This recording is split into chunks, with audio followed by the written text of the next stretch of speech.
So look, what I'm talking about is, I guess, not so much the connectivity, but when we've got that connectivity, how we can use it on the farms with rural businesses.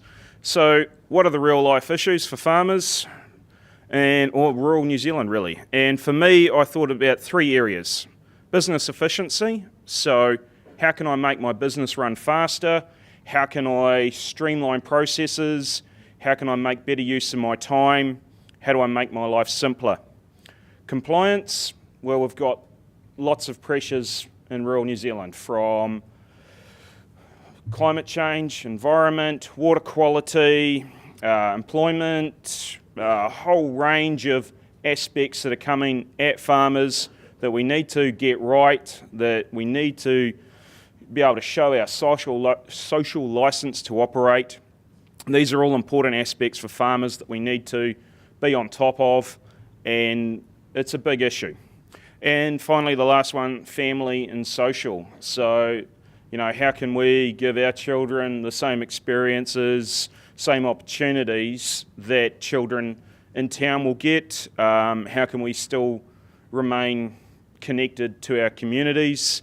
How do we chat with mates and stuff when we're hundreds of miles apart from them? So how can tech solve these big farming issues?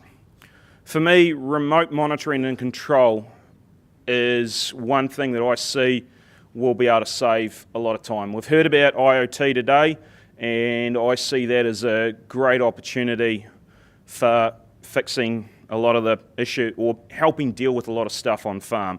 For example, so 2 weeks ago, I was actually in a sustainability conference in Mongolia, and my wife texted me to say we had a water leak and she didn't know where to look.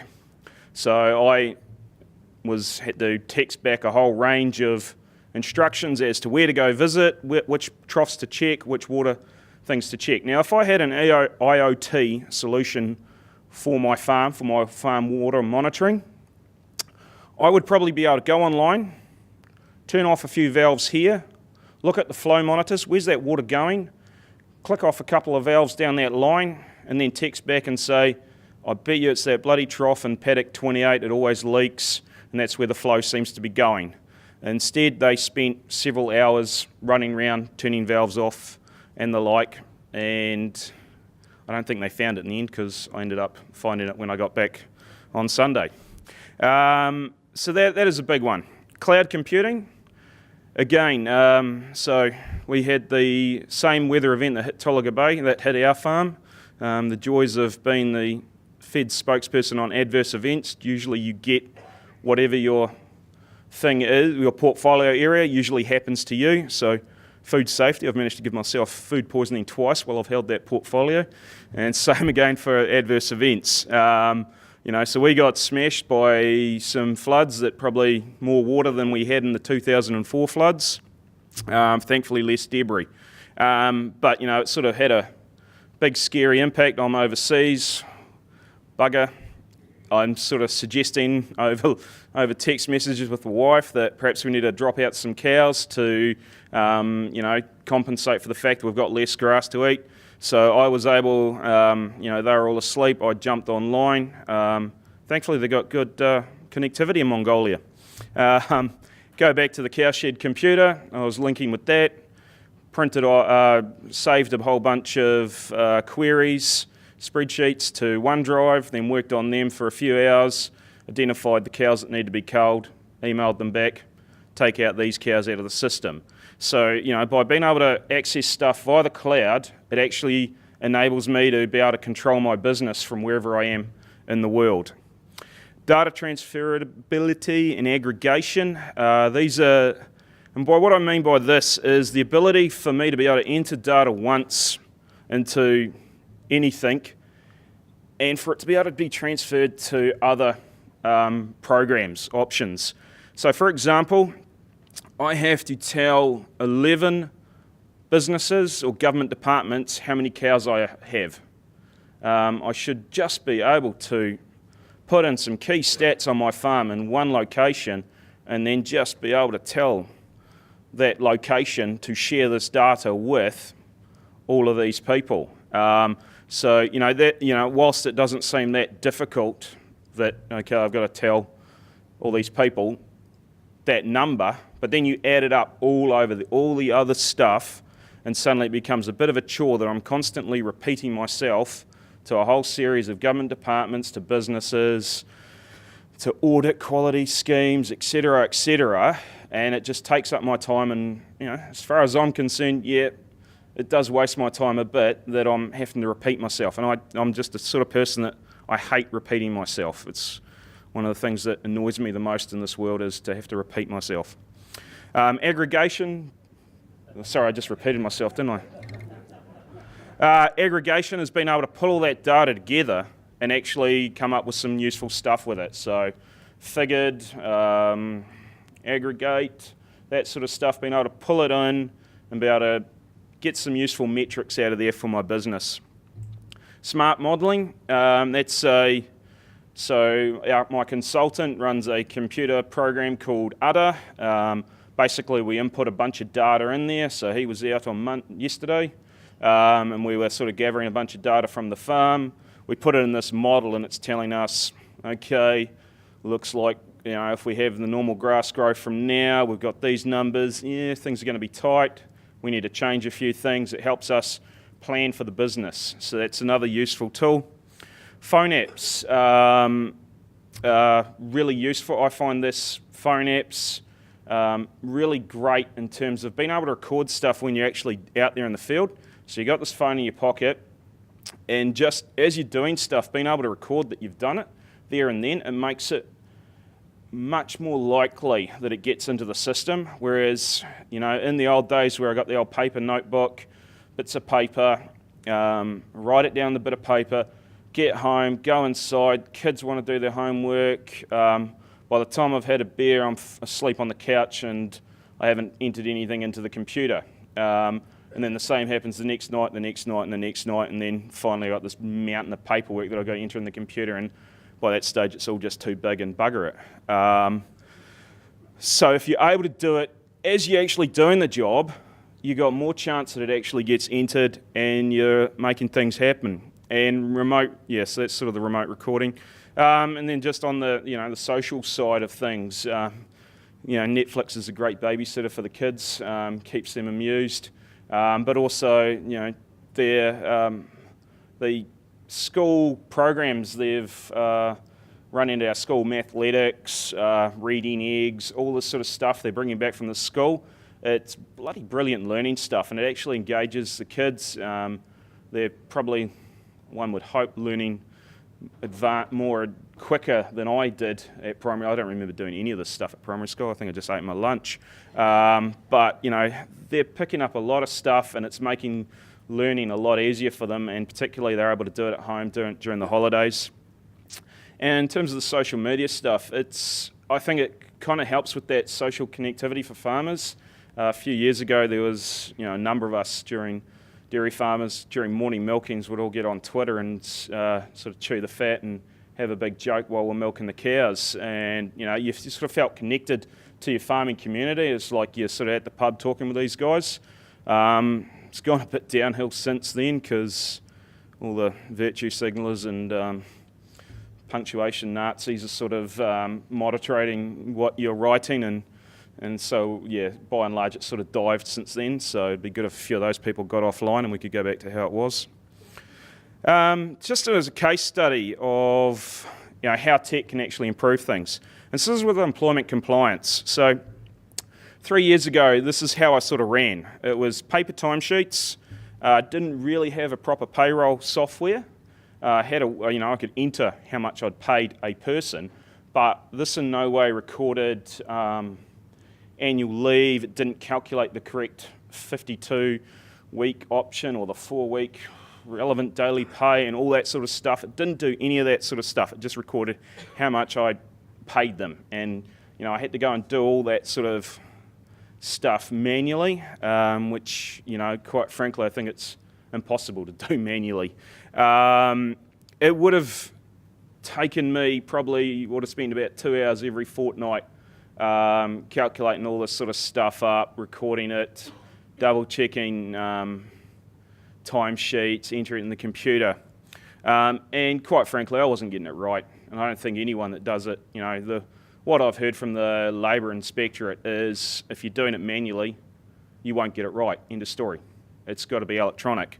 From that, I moved to, I had payroll software, but then I had a separate timesheet NAP. So I had two computer programs working side by side. Again, still not, because they're two separate programs, they weren't quite linking. I don't think I would have had things right still. It was better, but it still wasn't right. It dropped the compliance probably down to half an hour. Now using PaySource, so employees have it on their phone, they enter their times on their phone, that goes straight to the software, that links straight to Xero. I estimate it's taking me 5 minutes a fortnight. I'm just basically going through, quick look on everyone's timesheets, yep, that's right, calculate, job done. And that's, and getting it right, and it's saving time. So that's, to me, how tech can actually help with employment compliance. It's actually, yep, I'm compliant now, but I'm also saving a hell of a time. I'm doing things right. It's making my business better. And I'm spotting, actually, if someone's working ridiculous hours and someone's not working much hours at all. I'm able to see all that stuff real easily without having to sit down and type things up. So that sort of brings me onto this sheet, which is what I think when we talk about compliance and how farmers aren't complying with this and that, I think the problem we have in New Zealand is we just think, by and large, more rules are the answer. And it's actually, I think it's this thinking called reset. Now, I'm not going to pretend I'm super intelligent and came up with this. I stole this from a presentation I heard at the World Dairy Summit last year from a vet turned sociologist who worked with farmers on changing their behaviour around animal welfare and animal health.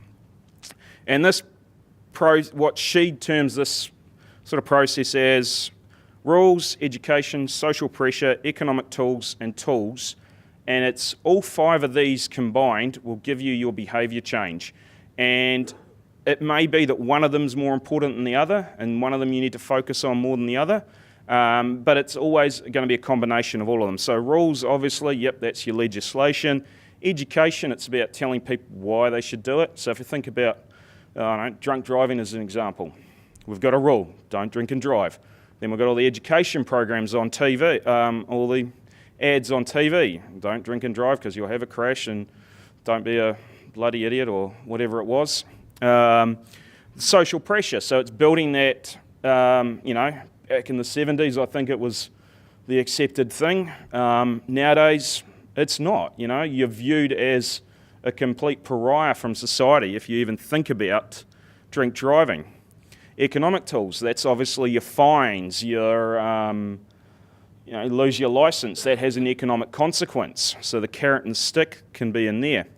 And then the tools would be something like a interlock breathalyzer that, you blow into it and your car can't actually start. And so I think, if we look at the employment compliance, what the change there was, we actually came up with a tool that actually worked. I'd been banging my head against the wall with that employment compliance stuff as to why can't we just have a timesheet that links with the payroll and just does all this calculations? It'd be so much easier. And I can remember saying that at an employment labour inspectorate conference, this is what we need. And then Helen Kelly got up after me and, you bloody farmers, you're using excuses. The rules are the rules and you just got to comply with them. Stop bemoaning it. But, it's not just, rules can be, we have to have rules, but we don't have to make it hard to comply with them. We can make it simple. We can make things easy. There's nothing wrong with making a rule simple to follow. And so that's why I think, better tech's definitely going to help with the education, helps with the social pressure, but most importantly, I think it can help with those tools and actually making things simpler. So NAIT, what needs to happen there?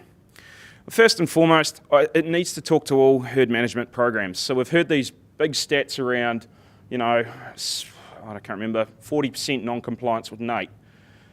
If you go back prior to NAIT, 99% of dairy farmers anyway and apparently dairy farmers are the worst with NAIT. 99% of dairy farmers were recording all their herd information through herd information providers. So why on earth wasn't all that data just able to be dumped straight across? It should have been simple, and that has been one of the big failings in my view, is it hasn't happened. So yes, there is a tie-in with LIC, but as has become apparent recently, there's been a few things with LIC that haven't quite worked there. That interface hasn't worked 100%. In terms of the system I use, which is a sort of innovative small company, although they've been gobbled up by LIC now, so they're going to be a stagnant company. But it never talked to NAIT. I have to enter the data twice.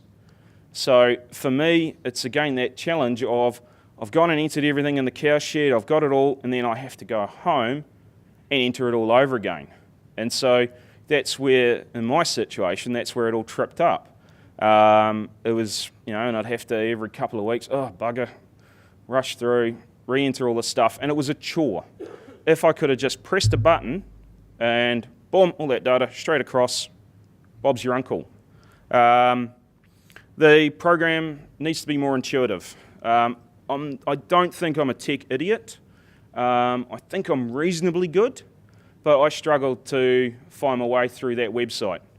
And it took me a year or so and much screaming and threatening to shoot my computer until I worked out if I clicked on my NAIT button, NAIT number, suddenly that took me into the place where I could enter cow movements. And there was it wasn't obvious where you needed to go to do things. So that was a big challenge. As I mentioned, phone apps. If I'm loading stock to go somewhere, as each one's running up the chute, if I'm just able to go in the phone app and go into the numbers as they're going and then hit send, again, that's going to help a hell of a lot more. Verification of movements. So I think there needs to be some tech investments in trucks, sale yards. As an example, 3 weeks ago, I sent 6 cows to the works. I got the NAIT notification back email telling me my 11 cows had been accepted at the works. Now, cows don't multiply that fast. So there was obviously the person who loaded stock on after me, they got counted as my cows. And so that says there is an issue there.